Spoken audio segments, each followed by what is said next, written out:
kami, di ba? So yun po, kukunin ko yung reaction nyo sa sinabi ni Senator Robin kung parehas po kayo ng sentiments na baka daw po maapektuhan ng kampanya nyo since wala na si Pangulong Duterte na alam natin crowd drawer na alam po marami po po sa kampanya nyo ang kasama nyo po si Pangulong Duterte. Alam naman natin na si Rodrigo Duterte ay isang political superstar. Hindi naman kailayan sa lahat. And hindi natin alam kung yan talaga ang purpose ng kabila, kung bakit pinatakip si PRRT. Pero for us kasi, we refuse to make it an election issue because on a personal issue pa lang, ang sakit na sa puso ng taong bayan. Wala akong pinuntahan, kahit sa norte po nagpupunta ako, north to south nagpupunta ako. Kapag kinakanta kayong ibalik nyo si Tatay Digong, which is a song that I wrote for the return of our dear President, nag-iiyakan mga tao. So, yes, tama si Senator Robin. Pero hindi na namin kailangan gawing campaign issue yan kasi yung tao na mismo nakikita nila that ito ay panggigipit po sa aming partido and sa buong Pilipinas. Another po na makukunin ko yung reaction nyo sa sinabi ng Manila Vice ganda.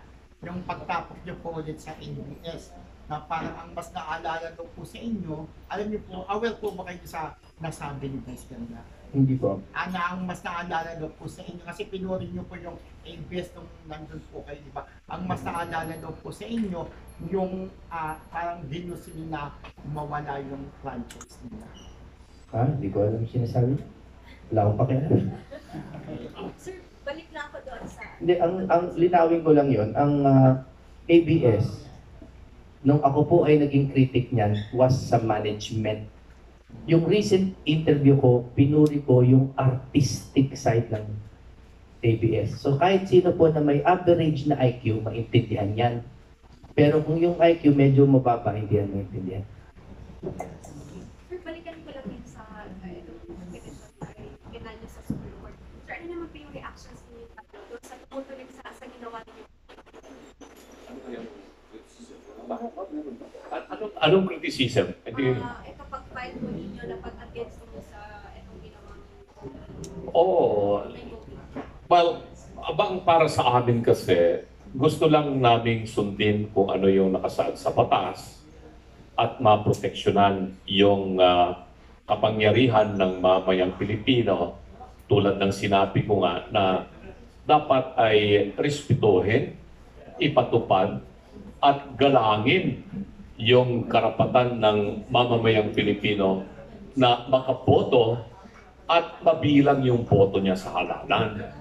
Kahit ano pa ang sabihin po natin, baliwala po yung ating binabanggit na demokrasya, representative democracy, kung ang ating mga boto, lalong-lalo na mga ordinaryong Pilipino, mga overseas Filipino workers at mga pamilya po nila, ay doon yung pangamba na hindi mabibilang ng tama yung kanilang boto. So, this is not really a political gymnastics na tinatawag. Talaga pong sumunod lamang po kami doon sa mga reklamo, hinaing at kahilingan ng mga overseas Filipino workers at mga ordinaryong Pilipino na maisiguro namang mabibilang yung kanilang boto. Nothing except only the right of the people to vote and their votes be counted upon. Yun lamang po yung aming in-implement po dito sa pag-file namin ng petition. Kami naman ay mga abogado at pinag-aralan namin din talaga itong mga umiiral ng mga batas at mga resolusyon ng COMELEC. Sa tingin natin ay hindi po tugma doon sa dinanais ng lahat to have a honest, orderly, peaceful, and clean elections. So, yun ang dahilan kung bakit nag-file kami ng petition for prohibition ng magdano sa Supreme Court. As to the possible criticisms, no? First, I would like to again emphasize what was emphasized by Senator Jimmy Bondo, that we are not casting aspersion to the COMELEC. What we are doing is simply to affirm the processes by which our representative democracy is founded upon. We are talking of our right to vote, perhaps one of the most important and sacrosanct rights that we enjoy as a citizen of this republic. It is our job as lawyers to ensure that the people should trust the system and the people should trust the process. Because if there is doubt into the process of electing public officials, then we are casting doubt likewise to the entire institution upon which our country, our governmental system is founded upon. Kaya nga, doon po sa magtutuligsa po sa amin, please read our petition. This is a product of great love for our country. I can say that with certainty. You know why? I even wrote COMELEC as early as February 12 or 13, a letter requesting that Section 31 of 9369 Republic be implemented. Why? Because I attended the seminars conducted by the Commission on Elections. And when I attended it, you know, I've been lawyering for politicians since 1998. I may look young, but I am a bit of age already. And I was shocked by the system, no?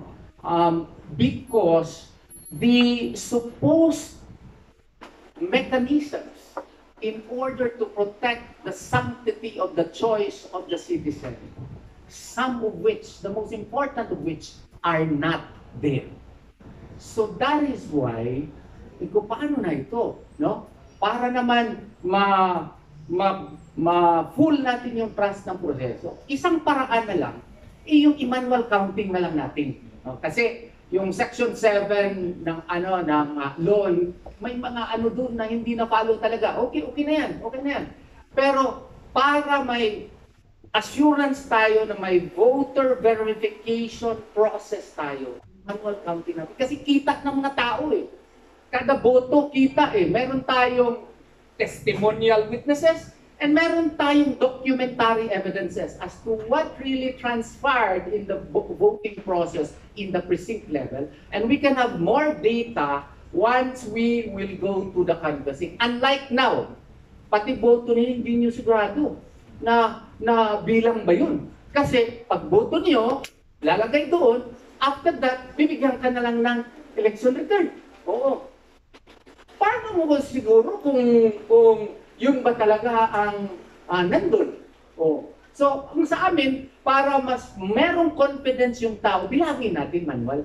Kita ng mga tao. Yun naman nakasaad ng Omnibus Election Code. Basahin mo RA 6646, nandun din. 7166, nandun din. Section 31, which is the prevailing law, nandun din ng RA 9369. Why not implement it? Yun lang po. Sa online voting, wala pang ang batas. We would like to commend the initiative of COMELEC Chairman Garcia in doing this. Because it opened the eyes of the people that online voting can be done. But let us do it in the proper way, the legal way. Wait for Congress to pass a law because from the looks of things, our system is that there must be a law implemented. Yung administrative agencies would only implement the law. It's not the duty of the COMELEC to craft what the law should be.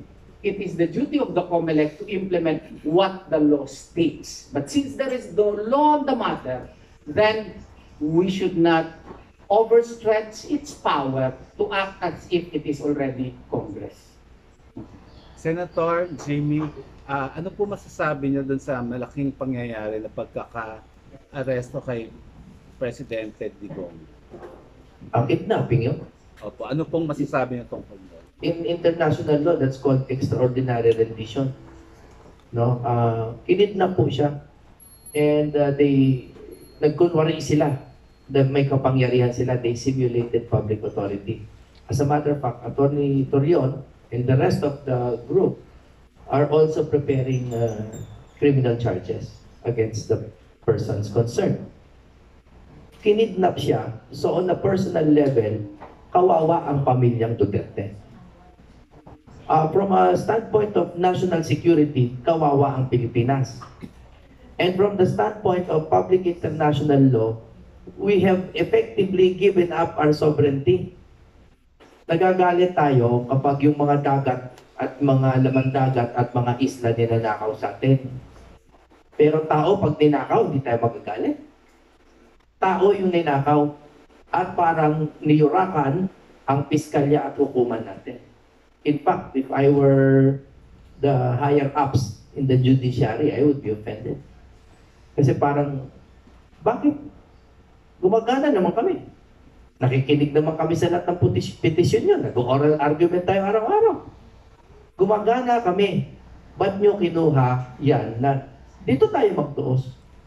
Tama po ba? So, ang panawagan talaga namin sa taong bayan is to at least depoliticize this particular issue. Kahit ito lang, wala po kasing kulay na nanalo dito. Lahat po tayo talo para natin sinuko ang watawat ng Pilipinas for the political interest of very few. Very few. Ano po ang hakbang na gagawin niya, Senator? Tungkol dyan.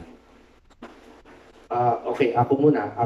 Again, kami, we are filing criminal charges. No, but may ano din, mga kumpadre ko dito, baka may gustong i-dagdag para sila naman. Yeah. Let us be very clear about the nature of crimes or felonies that we have been committed. Ito ay mga public crimes or felonious acts punishable by revised penal code and maybe some special laws on the matter here in the Philippines. Merong mga tinatawag kasi sa batas na private crimes and public crimes. Pag private crimes, yun lamang pong directly offended parties ang pwedeng mag-file ng criminal charges. Pag public crimes, katulad po nitong nangyari, anybody can file a criminal case against the offending party. But with due respect naman doon sa mga directly affected parties, and this would be the family of PRRD, let's wait for their decision. Huwag natin silang pangunahan. Kaya yun po yung aking position on the matter na hayaan natin yung family Duterte to seek the necessary remedies for relief from the grievances that they have suffered. Yun lamang po, hintayin po natin yung kanilang magiging action. Mahirap kasi na pag-uunahan natin ito, lalong-lalo na po kami, kandidato po kami sa eleksyon, sabihin na naman po nila. Kaya nila ginagawa yan kasi gusto nilang i-politicize yung issue. And that's going to dilute the significance of the issue that the Philippine sovereignty was put in danger. If not, it has been compromised. And also, the rights of all Filipinos to due process, to justice, to those guaranteed under the Bill of Rights of our Constitution, ay bigla na lamang po nating isinurrender sa dayuhan. Ipinaglaban po ng ating mga magigiting na bayani itong ating kalayaan, ang ating kasarinlan, at ang ating pagiging isang demokrasya. Pero parang naglahong pula. Bigla na lamang pong isinuko itong ating kalayaan at karapatan sa dayuhan. Yun lamang po ang masasabi ko niyan. Follow up lang po, Senator. Senator Jimmy, tingin niyo po bakit po ginawa ito kay PRRD? Ang dami kasing pwedeng dahilan. Kayo, anong palagay nyo? Yun na rin ang palagay ko. Kasi politika yan. Wala namang may iba pa ba na dahilan. Politika yan. You cannot say that they were seeking justice. I reject that. Kasi if they say they are seeking justice, ba't walang nag-file muna dito? Pag walang umaksyon dito, sige, dali nyo sa ICC kahit wala na silang jurisdiction, kahit paano nag-effort man lang sila, no, to prove the principle of complementarity. Na hindi gumagana ang korte. Di ba yung principle of complementarity in the Rome Statute, which created the ICC, is that complementary lang sila yung ICC. Pag hindi gumagana dyan, dito tayo. So sana, kahit pakitang tao lang, mag-file muna sana sila dito. So the fact that they did not means this is purely political. Pakalinaw naman. At kung hindi niyo po nakikita yan, ay ang galing po ng media na nabulag na kahit media men. I would just like to comment, no?